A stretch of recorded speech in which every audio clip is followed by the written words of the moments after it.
Only recently I have entered more deeply into the wonder and power of prayer, and it has been an eye-opener, and I want to encourage you to have much confidence in our amazing and wonderful, merciful and gracious, kind-hearted, prayer-answering God. I have also known and experienced many endless answers to prayer throughout my life, but only recently has the depth and wonder of prayer filled my heart like never before.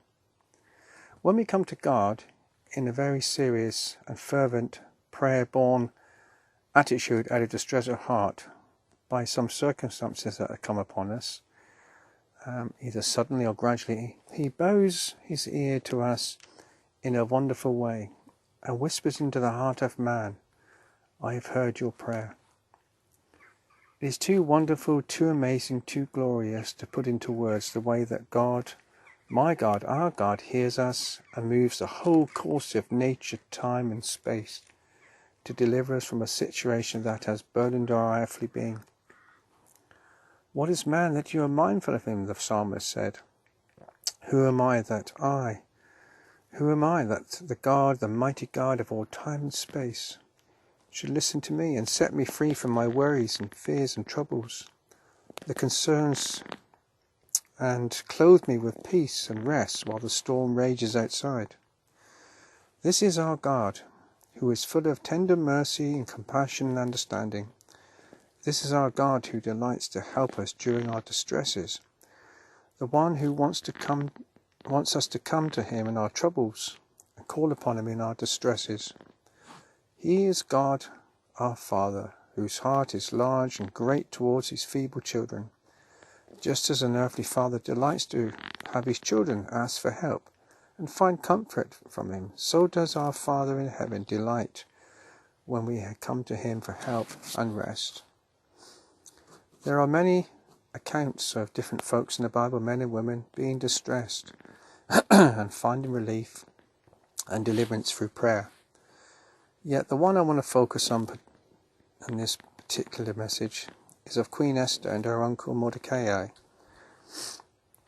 And the nation of Israel had been set a day when they would all be annihilated. And we shall look at the events that lead up to that and the deliverance of that nation through prayer. So Esther 3 verse 1, after these events, King Xerxes honoured Haman the Agagite, elevating him and giving him a seat of honour higher than all the other nobles. And here we have evil in the invisible realms to move this king to promote Haman to his right hand. This was an attack against the Jewish nation to destroy them and the promised Messiah in the future. When Haman saw that Mordecai would not kneel down or pay him honour, he was enraged. And when he learned that who his people were, he scorned the idea of not only killing Mordecai. Instead, Haman looked for a way to destroy the whole nation. Haman is expected to be honoured by all those below him, and Mordecai refuses to bow his knee, because Haman wasn't worthy of it. Yet through this event, Haman is moved by the enemy to plot to destroy not only Mordecai, but the whole Jewish nation, as I said. So the king gave a signet ring from his finger to Haman. And what happens then is not good, because we have Haman as an abuse of power. All the powers of evil were against the Jewish nation. Not only was Haman planning to destroy all the Jews, but also a best friend of the king. And to make things worse, the king had given Haman his signet ring, which is a ring of authority on any law and decree made. The king should have never have given this to Haman, no matter how much he trusted him, because with the king came the abuse of power delegated by the king. In all human terms and reasoning and logic, there was no hope of the nation of Israel being delivered from this awful situation. Yet the wonderful, loving, mighty God of all time and space has a heart of concern for his people both then and now. And there is no evil, no power in heaven and earth that will stand in the way of God's plans, his love and mercy. No matter how hopeless our situation, how distressing, how dark and heavy it may be, with our gracious God there is great deliverance from present fears, concerns, distresses, and great peace to follow. Nothing and no one, either in heaven or earth, can stand against you alone, because of your loving, mighty God who cares for you, cares for us. Even though the powers of evil rage against us, they are powerless with God who lives within us. This means that you and I can pour our hearts out to God in the secret place in deep distress, and the God of all time and space will bow his ear, hear your cries, hear our cries, hear my cry, and answer us and deliver us. Mankind, exalted to the position of power at work or as a nation, will not prevail against you when we turn to God and pray and plead for his mercy and help.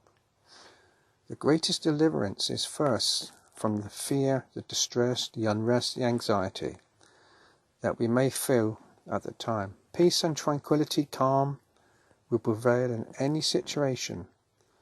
Following that, we need to pray through the situation that bothers us with earnest, serious prayer, as Elijah did. He prayed earnestly, and God answered him. And we read on, when Mordecai heard about this, he tore his clothes and put on sackcloth and ashes, and went out into the city and wailed loudly and bitterly. And in every province where this edict went to, there was great mourning, fasting and weeping, and many lay in sackcloth and ashes. When we hear of some distressing news, we will have different reactions according to the seriousness of that affliction. For Mordecai and the other Jews, the great distress by all the Jewish nations, this was visibly shown by fasting and weeping, and some lying in sackcloth and ashes. Everyone will react in a different way according to the distress.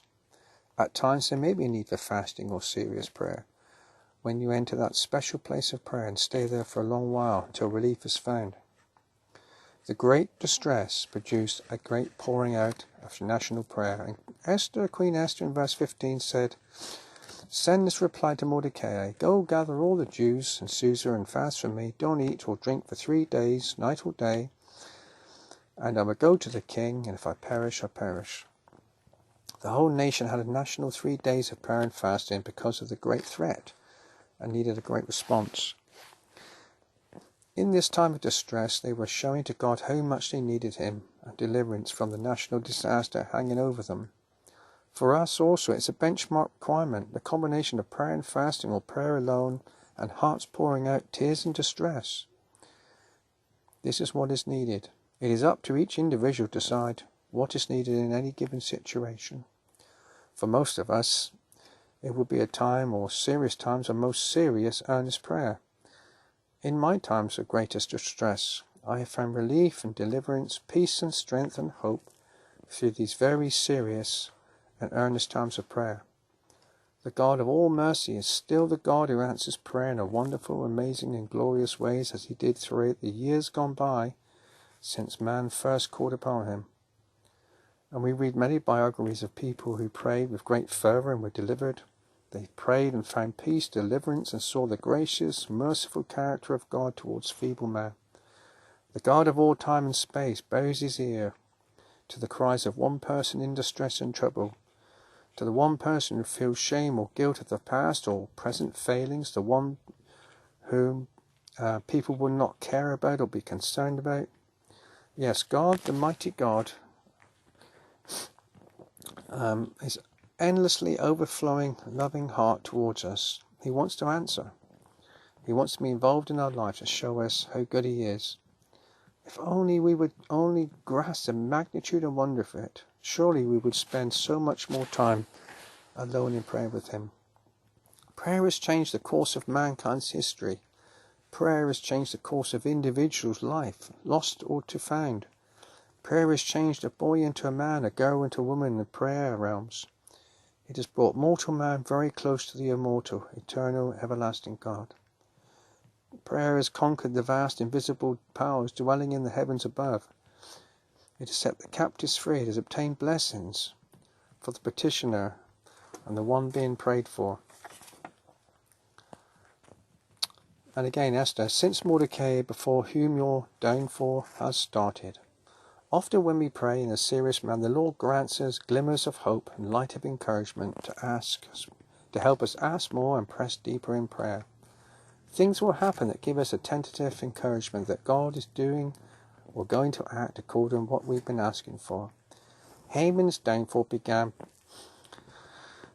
being that he had to escort and honour Mordecai before all the people, and the favour of the king towards Haman appeared now to be changing. Mordecai, the Jew, who was to be annihilated with all the nation, had now been escorted around the city by one who was to initiate that decree. Even Haman must have sensed that things were about to turn nasty for him. The prayers of the nation, to God, one united plea, could not fail to produce or procure desired outcome. Wickedness and evil were to be defeated. But we must not lose heart and consider that our prayers would be too feeble to defeat the enemy. For indeed we have Christ within us, the mighty power of his Spirit. We too can conquer and overturn the wicked and evil situations in our lives, just as they did. The God of all time and space takes time just to hear your cry. How many times has wickedness and evil of our invisible enemy attacked me and seemed to destroy any good thing that God was doing for me or our church? Yet earnest, fervent, serious prayer, the Lord has turned the evil around, removed the threat, the unrest, the distress in every situation. Prayer really makes a difference. I articulate the words to convey to you the utter wonder and glorious power there is when we seek God's face with tears. As the Bible says, strong crying and tears. And I believe that is one important thing involved in prayer. The utter wonder to enter my place of prayer early in the morning to communion with my God is beyond words. While the day is fresh, the dew lies still upon the grass, the purple hues of dawn are awakening the nighttime sky. There will be I, and I trust you, meeting with the most glorious, loving, prayer-answering God. What a privilege and joy and honour. God hears me and will answer me in my hour of distress. What comfort to know that he is in control of all things and situations. The storms may rage around me and know that I can say, all is well. Even though there is temporary distress, yet I know, in my distress, I will be lifted up. My burden will be made light and replaced with peace, stillness and confidence once again that he is in control of my life and in your life. And all that is going on around in the world, no matter how distressing it may seem, God is in control. So may that encourage you.